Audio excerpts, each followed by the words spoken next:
All eyes are on the Bank of England as they set the latest interest rate at midday today. But despite an unexpected drop in inflation yesterday, we've seen rates rise 15 times in a row, hitting 5.25% just last month.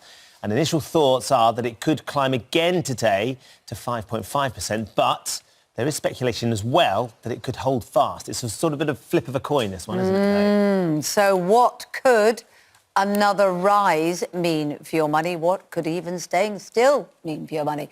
We're going to talk about that in just a moment, but first we sent Bank of Day founder Dave Fishwick out amongst the locals in Burnley to find out what they feel it means for them. What's your thoughts on interest rates going back up again? Scary. My mortgage has just gone over 600 quid last month. Wow. No, they shouldn't be doing it. It's greed at the end of the day. Everyone's on the breadline at the moment and everybody seems to be struggling, so this could absolutely crush people. I feel desperately sorry for the young people who, I've got grandchildren who's trying to get on the housing market and it's difficult for young people, I know that. So you can't get a mortgage? I wouldn't by myself, because obviously I know what's going to happen. I don't know what's going to happen after a few years, after 2 years or after 3 years. A year ago it was 99p for a burger, it's now £1.30, that's a 30% increase. And that is a massively difference to the inflation rise.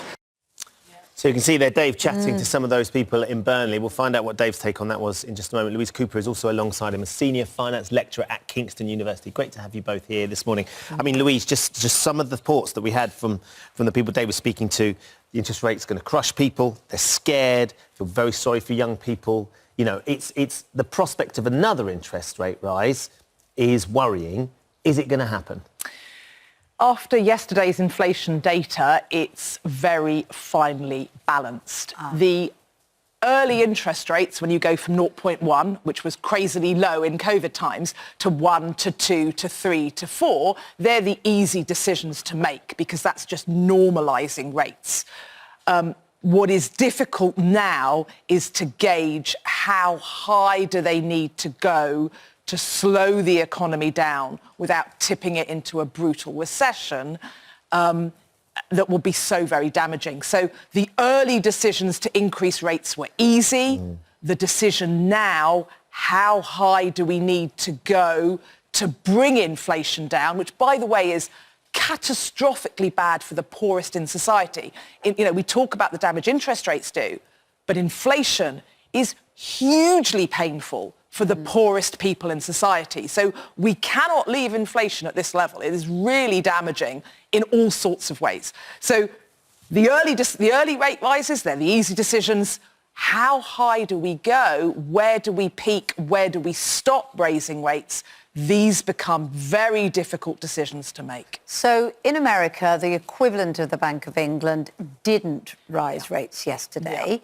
Will that have any effect on the Bank of England at all? Is that a sort of something that we can take as an indicator? They would say, the Bank of England would say no. I would argue it probably does. Interestingly, the Fed did pause, but they actually said, we are really committed to bringing inflation down. So although they paused, the market's thinking maybe one or two more rate rises. We are close to peak, we think, rates in both America and the UK. So the markets now think we are probably only one rate rise away from a peak, both in the States and in here. We've probably only got one more to go. However, it's very uncertain given that inflation reacts to interest rates with like a 1 or 2 year time lag. So they're setting rates now to bring inflation down in 1 or 2 years. This is where it gets difficult. And remember, we haven't had inflation this high for 40 years. Wow. Now, the last time we battled double-digit inflation was like late 70s, early 70s and 80s. And a lot has changed in economic modelling, forecasting, analysis since then. So it's Dave, complicating it. We're on a knife edge, Dave, but you've been out on the street. You run your bank in Burnley.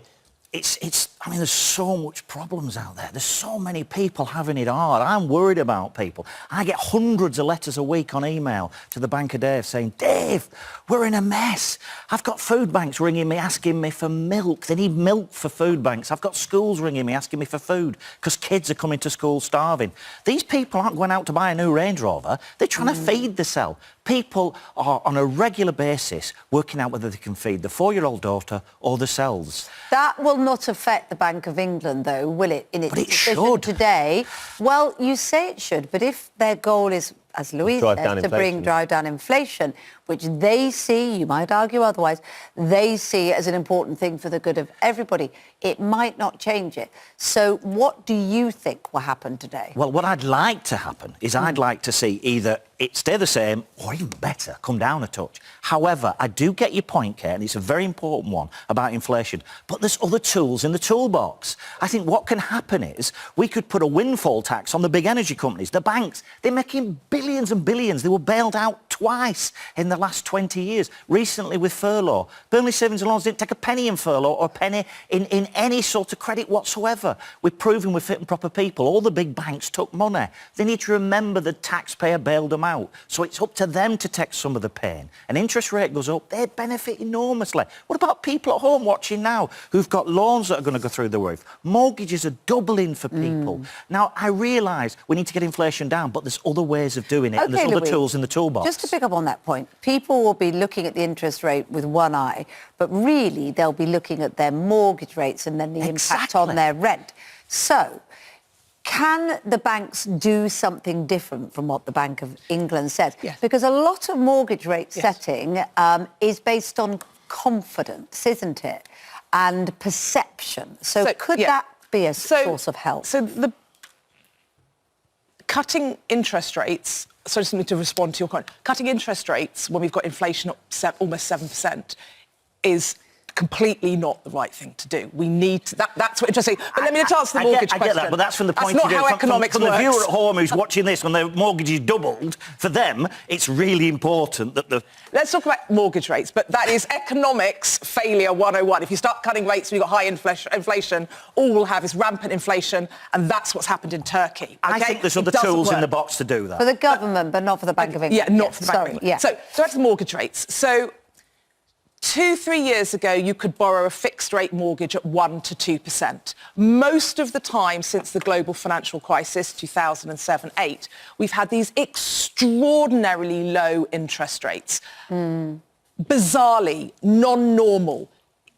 Incredible. What we are that doing doesn't help people. No. All they did was go to the bank and take the best that was on offer to get themselves a home. And that's a good point. The interest rates are just low. let Louise speak. So just to help people. So what we are doing is we are getting back to normal interest rates. Now, the mortgage rate has gone, fixed rate 2 and 5 years have gone from about 2% to about 5, 6, 7, depending on your circumstances. Yeah.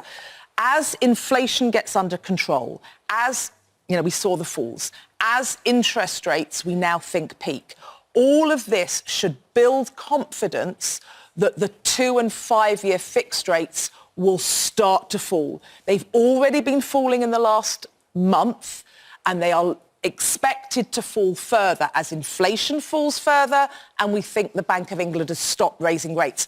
Having said that, as these mortgage 2 year, 5 years fall down, do not expect them to get back to 1 to 2, because a 1 to 2% interest rate is insane. We are normalising. We'll go back to pre-global financial crisis. So is that the problem, Dave? 4-5%. We all just got too comfortable with very, very low interest rates and low mortgages. And the reality is that was never sustainable. If they were inching it up gently over a few years, that's one thing. People can start getting used to mortgages going up and working out if they can keep the house or not. Yeah. They've done it within a few months. When something doubles within a few months, we've got people at home who can't afford to feed the children, and the mortgages are doubling. That ain't normal either. The banks are making tens of billions in bonuses. They're making millions and millions in profits. The energy companies are doing the same. They need to be giving something back into society to help people who need a net to fall on and bounce back up into society. Got it. Particularly when it's the taxpayer that's helped to bail out some of these That's right, Kate. Good to speak to both of you. Thank you, Louise, for coming in. Thank you Dave, very great to much. get your opinion as ever. Sylvia agrees with lots of people on this. Dave for PM. It's as simple as that, Sylvia. We all agree. Dave for PM. Great. I've no qualifications. I think you're supposed to have qualifications. I was straight on a building site at 16 when I left school. You don't need any qualifications, Dave. You just need trust of the people. If you get elected as quickly as your second series on Netflix got recommissioned, then you'll be in by the end of the month, I would have thought. That's very kind.